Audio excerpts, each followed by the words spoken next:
Би энэ туулын хурдны замын талаар нэлээд ажиглалаа. Тэгээд энийг эсэргүүцэж байгаа хүмүүс бол боловсралгүй гэж ирсэн. Тэгээд тийм болохоор би бас өөрийнхөө боловсролыг эхлэе. Австралид 10 жил амьдарсан. Тэгээд Advanced Diploma Civil Construction гэдгээр суралцлаа. Дээрээс нь би нийгмийн эрүүл мэндээр магистр авсралт хамгаалсан. Сүүлийн 7 жил Австралийн метро хөнгөн галт дэрэгдэн дээр манай компани ажиллаж байгаа.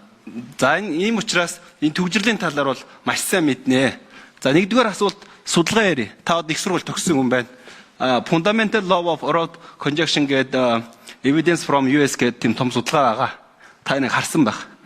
Зам тавих тусам автомашин зам тавих тусам 1 км зам тавих тусам тэрэнд бол төгжрөл бий болдгоо гэсэн Торнадогийн их сургуулийн багш нарын гаргасан судалгаа байгаа. Тэгээ энэ зам чинь өөрөө энэ төгжрөлийн асуудлыг нэгдүгээр шийдэх юм уу гэдэг асуулт байна. Яагаад гэвэл дэлхийн нийтийн өнгөрсөн жил Австралид төгжрөлийн эсрэг конференц болсон. Тэн дээр Англиас, бусад орнуудаас ирсэн. Зам барих нь өөрөө төгжрөлийг шийдэх юм гэдэг дээр дэлхийн бүх эрдэмтэд одоо дуу нэгтэй байгаа. Гэтэл энэ Монгол улс та нар яагаад ингэ зам барих гэдэг байгаа? Дэлхийгээс гажиж явах гэдэг юм. Хөгжлөөс хаашаа явах гэдэг байгаа. Нэгдүгээр асуулт юм байна. Тэр судалгаа олж харсан байлгүй. Хоёрдугаарт гэвэл Австралид метро барьсан. Underground 26 биллион долларын төсөв гарсан. Яагаад тэр төсөв гарсан бэхээр Сидней хот одоо ер нь ковидын өмнөхөн талд 2008 оны эдийн засгийн шокын дараа Сидней хотын эдийн засаг муутсан. Тэгээд Сидней хотын удирдлагууд ярьж хагаад 26 биллион доллараар төсөв гаргаад энэ эдийн засгийн хотын эдийн засгийг дэмжих юма гэдэг байдлаар асуудал хандаад мөнгө гаргасан.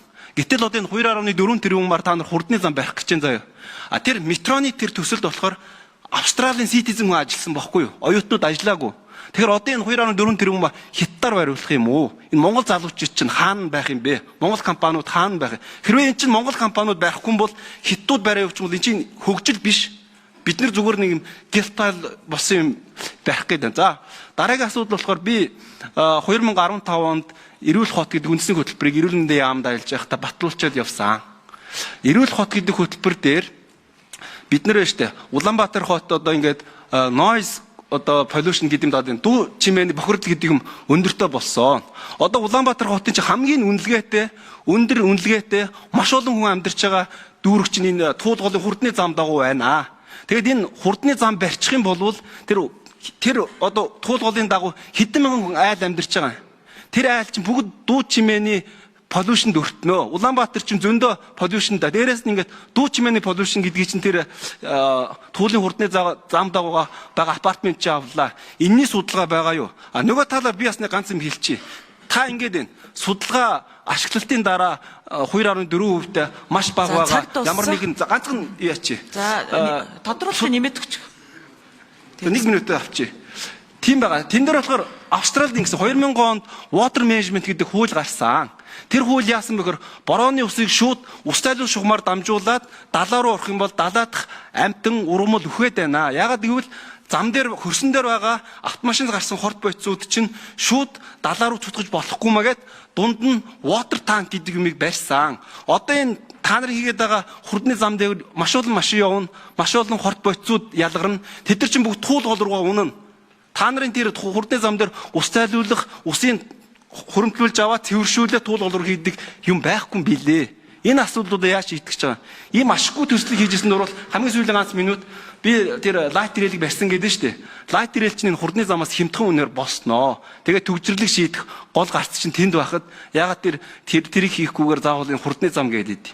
За юуны өмнө энэ төслийн эдийн засгийн үр ашигын талаар бас лаулж байна. За яагаад энэ төслийн бүтээн байгуулалтанд дотоодын аж ахуйн нэгжүүдэд татан оролцохгүй байгаа талаар лавлж байна. За мөн одоо энэ төгжрөлтэй хэрэг үнэхээр тэмцэх гээд байгаа бол үүнээс илүү хямд өртөгтэй өөр боломжит хувилбаруудыг яагаад сонгохгүй байна вэ гэдэг асуудлыг хөндөж байна.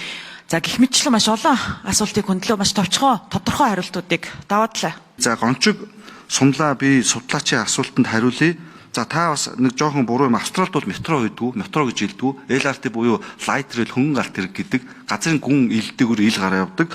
Та өөрөө байсан би бас амьдэрч ирсэн. Метрог барьсан хүн яриад хариулт бол биш. Та LRT хөнгөн галт хэрэгэн дээр бол хүн галтыг жоохон метро ч байгаа аль аль нь байгаа. Зам бол төгжрөл шийдвүү гэдэг дээр санал нийлж байгаа. Ийм учраас бол 20 минутын хот гэдэг концептээр нэг номерт бол алхахыг, хоёр номерт бол нийтийн тээвэр, тэгээд бүр Эренбийн 5 6 дээр авцсан гэж явж байгаа. Ийм учраас Улаанбаатарт хүндээ ээлтэй, алхахад ээлтэй walkable буюу алхах боломжтой хот гэдгээр 20 минутын хот гэдэг концептыг төлөвлөөд явган зам хашааг буулгах нийтийн одоо эдэлбэр талбар дээр Улаанбаатар хот нэг номерт ач холбогдол тавьж ажиллаж байгаа. Хоёр номерт нийтийн тээвэр буюу автобус таранбай метрон дэлхийн нийтийн жишгийн дагуу байх ёстой гэдэг энэ үндсэн төлөвлөлтийн дагуу гэхдээ энийг богино урт дунд хугацаанд нь ирэмблээд удахгүй Улаанбаатар таранбай төслийн бас тендер бол шалгаруулалт бол явагдана. Араас нь тойрог нэгдүгээр зам метрог бол бид нар зарлалцсан байж байгаа. EPC дээр нөхөн эв нөхцлөөр ингээд явна.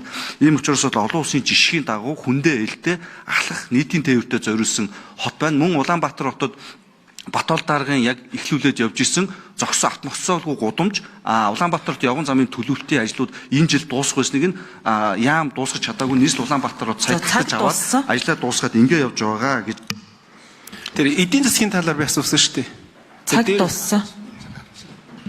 За цаг дууссан. Дараа нь ингээд энэ асуудал дээр бас манай бусад оролцогч нар маань хариулах бах.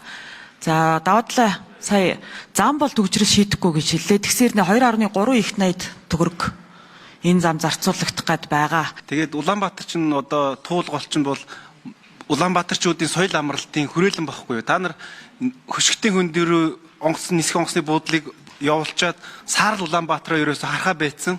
Уг нь бол гаднаас ирсэн хүн болон Улаанбаатар дээр өмнө тойрч буудаг бахтын чинь саарл хот байхгүй. Бид нар ногоон хоттой болмоор байна. Тэгээд ногоон байгууламж руугаа ингэж одоо дайрч байгаад харамсалтай байна. Тэгээд миний санал бол ийм байна л да. Бүтээн байгуулалт ерөөс эсэргүүцээгүй. Та нар нийслэл дээр ярьж байгаа тэр нөгөө трамвай гэдэг хүн галт тэрэг гэдэг бас төгжрлөг бүрүүл хамгийн гол шийдэл байгаа шүү дээ. Энэ төслөө та нар явуулчих болдгоо мө мөнгөө тийшээ шилжүүлчих болдгоо мө туулгоолоо жоохон амраагаад ийм маргаан олон нийтийн маргаантай юмаа болоод тэгээд тэр хүн галт тэр гэдэг төсөл рүү орох юм бол би баг Австралиас өөрөө ирээ байрий. Одоо 100 залуутай ирээ байрий, 200 залуутай ирээ байрий. Энийг нэг явуулчих болдгоо нэг төслөө арай шилжүүлж болдгоо юм уу гэмээр байна л. Яг бол төгжрөл илүү одоо жин дарах нь бол хүн галт тэр байх шүү. За баярлалаа.